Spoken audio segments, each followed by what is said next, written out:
Yes, I'm looking up at you guys, and you guys are looking down on me. I know, I'm violating filming, and you're not supposed to film like this and all this. It's my channel. I film the way I want to film because I'm very moody today, and I feel like a piece of crap today, and I feel like everyone's looking down on me like I'm crap. So, and there you go. This could not be perfect for me to film like this. So here we go. So anyway, now we got the whole COVID-19 thing going on. I might as well, look the part, There we go. See, everyone looks like ninjas or doctors or that thing, when you go fishing with and all that. And that just seems to be the new way on planet Earth these days, We'll kill this virus one way or the other. Even though these things aren't probably helping at all. I don't know if they are or not. I mean, can bacteria get through these things? Anyway, I'm not an expert in biologist or anything, so please feel free to leave a comment below.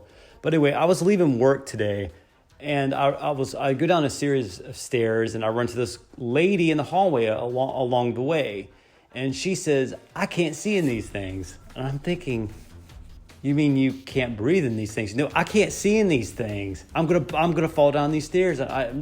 They're blinding me. I was thinking, what the? How is she wearing that? It's like, was she wearing it like this?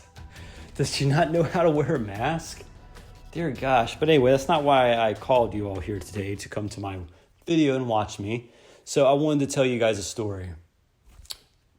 And I'm going to get to the point with the story. The whole point is it's really about the video. The ending of the story is. But I'm going to get to it. So I'm going to tell you the story of Juan. Juan's from Peru. Juan is a man I met. I wasn't in a relationship or nothing with him. No, it's not like that. Juan is a man I met at work in 2009. So it was a long time ago. Dear gosh. So I was working blue collar, and I was struggling to pay rent, struggling to pay everything. It was a very tight financially hard time for me. And I ran into this Juan. Juan drove an amazing vehicle. That was the first thing that struck me with Juan, is Juan drove an amazing sports car. It's like, damn, that's nice. I'm thinking, no one really drives nice cars here but Juan. Juan seems to be driving this nice vehicle, and then I got to finally work one-on-one with Juan. I got to hear these crazy stories he was telling me. He's like, yeah, I have 7 houses in Roanoke. I have a house here up in DC. I have this. And it's like, who is this guy? He has so many houses in so many places. And I'm thinking, is he just lying? I just had that doubt in my head. He goes, oh yeah, the time when me and her went to France, we went here to this, we went to Switzerland, we went there, went to Australia. We're still meaning to go to Japan. It's like, no one talks like that in blue collar, in a blue collar work environment. You don't talk like that. That's just something maybe people that have a lot of money talk about. But when you're in blue collar, or just a simple country boy, you don't normally talk like that. That's just stuff that you just don't hear. Juan, of course, was an immigrant from Peru. Well, of course, that's kind of mean to say that. Not of course, but if you met Juan, you'd know he was an immigrant. He had a really thick Peruvian accent. So, but he was a really nice guy, and really, really, really, really kind guy.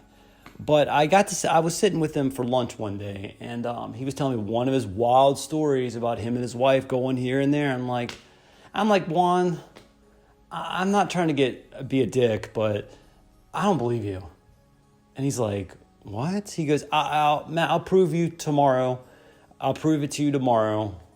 You're wrong. I'll prove you. And then he comes in the next day with this huge photo album, like with the thick binders, the old school photo albums, whatever, before smartphones. And he went through his life when he was a baby, and he had a big family, very poor, lived in the jungles of Peru, kept flipping through the pages. And I got to see him a young man. He's a good looking young man. And then I got to see him and this beautiful girl. She's drop dead gorgeous. And they were they were a match made in heaven. Stereotype of saying that, but anyway. So I said, did you love her? He goes, I loved her with all my life. She was the perfect girl, everything I wanted. But then I was giving a tour guide. He was a tour guide at the time. And he was giving tour guides to a lot of European and North Americans, things like that. And he came across this woman who was about 15 years older than him. not very attractive, kind and nice, not very loving, but more cold. And she came to him and she goes, Juan, I want you. I want you to be in my life. Like almost an instant proposal. And she says, I can offer you anything. I can take you to America and live a good life. And Juan made the decision, money or love. Of course, Juan chose money. And he after that, his life had turned around. He went to college in America. He lived down in the South for so many years. And he lived an amazing life, a life that most Americans even would want. It was amazing. He was like upper class. He went from the poorest of the poor to upper class, from rags to riches. So, and then at the end of the story, I'm like, do you love her? He goes, I don't love her at all. I said, have you ever? He's like, never. I'm like, so what are you two? Like, oh, we're just partners and we're married and all. We're just together. So I said, Juan, do you ever regret not going with that girl? And he's like, no, because he valued money more than love, and money is what made him truly a happy person. He says, I'm so happy with my life. I wouldn't have been happy staying in Peru, in the jungle, giving tour guides all the way until my 60s. So you never know. I mean, if he chose her, who knows what would have happened, but he chose money. So what am I getting at? Well, coincidentally, at the exact same time, I was talking to a friend I was just trying to be a friend with, and he came to me and he wanted to be a sugar daddy. Juan had a sugar mama. I had the sugar daddy. So he goes, Matt, you are so adorable. I want to take you home to my place, and I want you to stay with me as long as you can. And I want you to travel with me to all my business meetings all across the country. You don't ever have to work. You could just be with me. Yeah. I was tempted because I was very poor, just like Juan, not as poor as Juan, but still pretty poor, struggling to pay my bills. And this would be that opportunity to just get out and escape to paradise. I didn't take it. I quit my job. I took my job and I went back to school. I had many influences to make me quit my job at the time. That was one of them was Juan. I didn't want to, Juan had a good life, but it's not a life I would want. I want to be with somebody I love. However, and this is where it's going to take a little turn here, is I came home today really depressed. I was depressed yesterday about not having anyone to come home to and love. I've never really been in hardly any relationships in my life, and I would trade anything for just a normal, stable relationship, love and all that stuff. But then I had to tell myself, again and again, I keep telling myself, a friend told me this too. This is what got me thinking is, money is what made Juan happy. Now, is love going to be the only thing that makes me happy? No, there are other things that make me happy.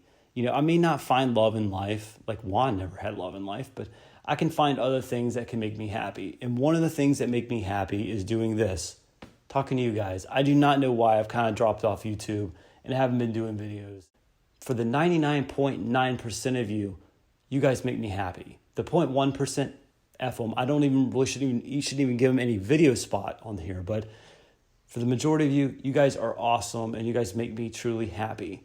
You guys, the fact is that like the last video, your all's responses, I read them. I never responded back. I do apologize, but I did read every single one of your responses on my last videos.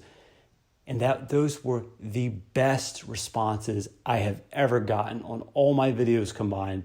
They were very thoughtful and they were very relatable. And that is something, I was about crying in it. I just wanted to say thank you guys so much for your comments on the last video, because you should read them. Go read the video's comments. They were just so relatable. I could relate to every one of you guys in that for once. Anyways, I'm going on a little tangent here. Well, anyway, I'll stop looking up at you guys. Maybe I should look at the same level as you guys next time. All right. Talk to you later. I'll try not to feel like a piece of crap. All right, bye. I can't fully warp out. There you go.